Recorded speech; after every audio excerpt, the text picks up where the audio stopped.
Oh, oh, oh, oh, oh. Oh, yes. Oh, yes. Oh, no, no, no, no. And this was the moment I thought I had made a horrible, horrible mistake. Oh, no, no, no, no, no. Okay, got away with it. Yeah, totally intentional, guys. That was intentional.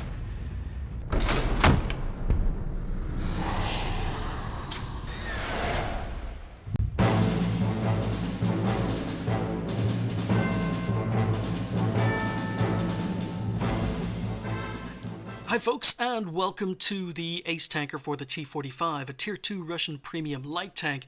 This tank was given out as part of Wargaming's 18th anniversary celebrations quite recently, a month or two ago, and it's a tank or a game or a video I'm bringing to you as a result of two things happening. One, it's a game I can bring to you courtesy of Doogie Blader again, because it's a 915.1.1 replay, and secondly, about a month and a half ago I received a comment. Now I can't remember what video the comment was, otherwise I'd mention the person who left it, but he wanted to know why absolutely no one had talked about this tank. None of the YouTube channels had mentioned it, very few people had shown any gameplay in it, and I figured, you know what, I might as well hop into it and play it. So I did, and then I delayed bringing the game to you, and as a result then 915.2 came out, and I just was delayed with everything I'd been planning to do. But as a result of that comment, I did hop into the tank, I did play it, and I played technically enough games to do a review, so I'll probably be doing a T-45 review sometime very soon, and as a result I don't really want to talk too much about the tank or the history, but let's just say it was a prototype, only one was ever built, and it was found obsolete to the T-70 that was built around the same time, so it was a competitor to the T-70 but was found not as good. Basically what you need to know about this tank is it's a Tier 2, but the armor is actually quite good. It gets 35 millimeters of armor pretty much all round. You know, the turret is quite well armored, the hull is quite well armored. There is a very, very big weak spot on front, but you know, when I was playing this game, I found the armor surprisingly good. You can side scrape, you can angle, you can cause, you know, a lot of tanks to bounce as long as they're not aiming at your weak spots. The flat strip here, as I say, in the middle. The turret armor is covered, well, the front of the turret is covered completely in a gun mantlet, so I found the front of the turret quite good. The gun is good. I don't know if it's going to let me bring up the stats. It is! Okay, so I've got 51 millimeters of penetration and 47 damage, which is very, very good. It's a 45 millimeter, and it's actually the same 45 millimeter that comes on the BTSV that I covered on the channel recently. It's also the same 45 millimeter that comes on the LTP. They're Tier 3 tanks. It's the same gun that comes on the T127, a Tier 3 tank, and it's the same gun that comes on the Valentine 2, a Tier 4 tank. So it's got a very good gun considering it's at Tier 2. The penetration, very, very good. The premium ammo, extremely good as well. 84 millimeters of penetration, 47 damage.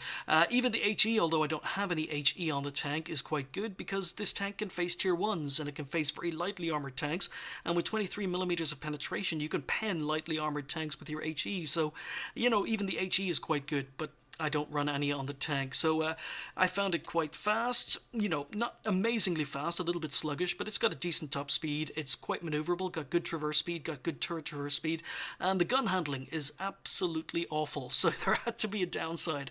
The gun is pretty good. You know, when you look at the gun, you think, oh yeah, same gun as on Tier 2 or Tier 3s and Tier 4s, but yeah, the gun handling, absolutely awful. The aim time is not good, the accuracy isn't good, shooting on the move is terrible, shooting while traversing the tank is terrible, shooting while traversing the turret is terrible. So yeah, but other than that, I found it not bad, not bad. It's definitely not a tank I'd be selling. I mean, a lot of gift tanks, you know, you can pretty much sell and get garage slot for them, but this is actually quite a competitive Tier 2. You know, the armor is decent, the gun is decent regarding its penetration and alpha, the maneuverability is decent. I mean, they're not the best, but they're good enough. So yeah, I found it quite a competitive little Tier 2, and as I say, I ended up playing enough games in it to do a review, and this is the first ace in the tank, and it's actually the only ace I've managed in the tank so far. I didn't even get any ace gameplay for the review, but I don't really I didn't like playing tier 2 games that much.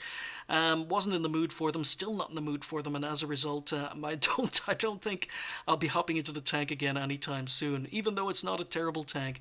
But anyway, we're gonna go. We're here on Himmelsdorf, and it's one of the rare occasions I'm in a tier 2 game. This is a very, very tier 2 game. We've got an extra tier 1, but we've only got 2 of them. The enemy team only have 1 tier 1, so very, very competitive matchup for this tank.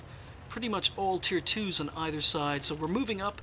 I've got Binox and a camo net equipped. I don't know, well, because I don't want to put a lot of expensive equipment on this tank, really. It's only a tier 2 after all. And we're going to move up. Oh, I'm in free view. Yeah, missed my first shot in the cruiser. So yeah, we're just going to be playing a little bit defensively, and we get a nice shot in the move on the side of a Panzer II. I'm wondering if these guys are coming around a corner. Okay, tanks in the middle. You can see that the aim time's so bad on this gun, and the accuracy, look how wide that shot went. But you can see also that the turret armor, very, very good. Bounced a couple of shots from the Panzer I. Just poking out, wondering if we can do any more damage. We're staying hull down, and that's a very, very viable tactic in this tank because the turret armor is decent. We're going for the weak spot. We managed to hit the sloped armor and bounce. Now we're hitting the weak spot. Oh, and now there's an Utsu moving up, and look at the accuracy.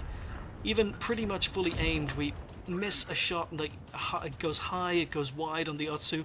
But we're being pressed now. You can see that our tanks on the 8 line have died.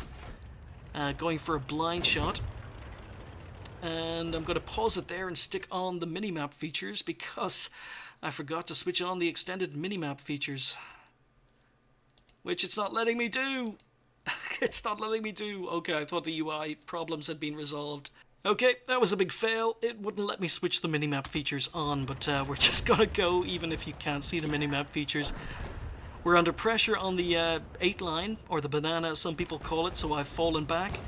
And now we're just going to wait for tanks to advance. And we get our first kill, get another shot into the Panzer IID, and we get our second kill. And you can see that the rate of fire is pretty good. Penetration is decent. T-45, oh, that was a terrible shot by me. He gets taken out anyway. Okay, Panzer I's advanced, he's stopping, he's reversing, and that was a bad shot by me, but even still, it probably would have missed. The shot went a little bit high and wide. Oh, no, he's dead. He was poking, now he's dead. Okay, and now I'm starting to wonder what's happening in the middle of the map. And then disaster, because now we've got an OR-35 and an Utsu. I bounced my first shot, but here we go. Now we're side scraping. I've got 2 very dangerous tanks, and you can see the rate of fire here is quite good.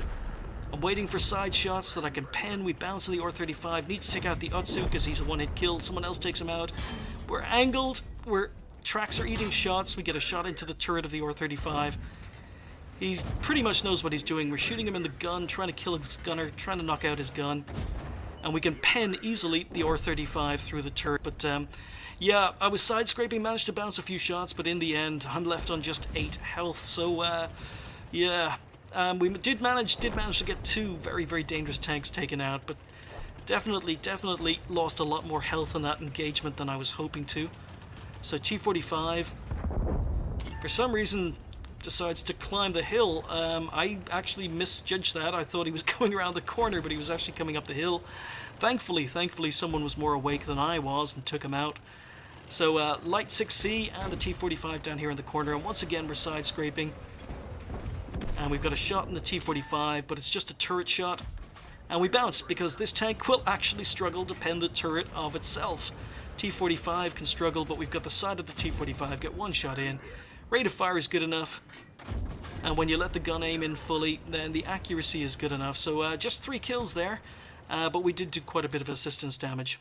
So yeah, I didn't hate the T-45, but it's just a low-tier tank, and the problem with low-tier in World of Tanks at the moment, I'll be talking about it on a video soon. I know I always promise that, but it never seems to happen, but it will happen. But the problem with low-tier games at the moment is there are a huge amount of puppy kickers. You know, it's just not a lot of fun playing low-tier at the moment if you're not in a tank that's competitive. You've got a lot of M2 Light drivers who only play the M2 Light, you know, super unicums, but they only play the M2 Lite, and it's very, very difficult to get good low tier footage or good low tier games, unless, as I say, your tank happens to be quite competitive. What I will say is that T-45 is, I mean, for a gift tank, it is surprisingly good for its tier. The armor is good for a tier 2. The penetration and alpha damage is good for a tier 2. The speed and maneuverability are okay, not the amazing, but they're good enough for a tier 2. You can learn how to angle, you can learn how to side scrape, you can learn how to go hold down. You've got 6 degrees of gun depression, which isn't terrible. So overall, I think that the T-45 is quite competitive and quite a decent tier 2 premium gift tank, which is quite rare. It is quite rare. So we've picked up our ace, no other medals, finished top on XP with 702, just did 500 damage. I mean, it's not amazing, and you've got a lot of players. You've got a lot of players playing the T-45. Look at this, 3 T-45s on the enemy team. We had 1, 2, 3, 4 T-45s on our team. So there are a lot of players who are playing the T-45 because it is a competitive tier 2. It's not too difficult to pick up an ace tanker. So, but I'm happy it's the first ace. But 24 shots fired, 17 hits and 13 pens. So, I mean, the gun is quite good, but you will find yourself struggling maybe to pen some tier 3s. You will find yourself struggling to pen maybe tanks at distance because the gun isn't good enough to hit weak spots. But we spotted 2, damaged 6, destroyed 3, and did 118 assistance damage, and finished up with 15.5k credits. So yeah, I mean, it's a pretty decent moneymaker, even though we fired 24. Ammo costs only came to 336, so it's cheap to run, cheap to repair, cheap to buy ammo for, and it's not an amazing moneymaker, but very few tier 2s are. It's as good as any other tier 2 moneymaker. It wasn't my first game of the day. I was actually playing it for the review and playing it for the ace, and did both of them, or got enough footage to do both. So yeah, I was pretty happy with that game overall. Yeah, it's quite a competitive tank. I really don't know what else to say. It was requested that I cover the T-45, and I'll probably do that in a lot more depth in the review, but my first impressions of the tank were quite positive. I think it's a decent gift tank for a change. Anyhow, thank you guys for watching. I'll see you next time.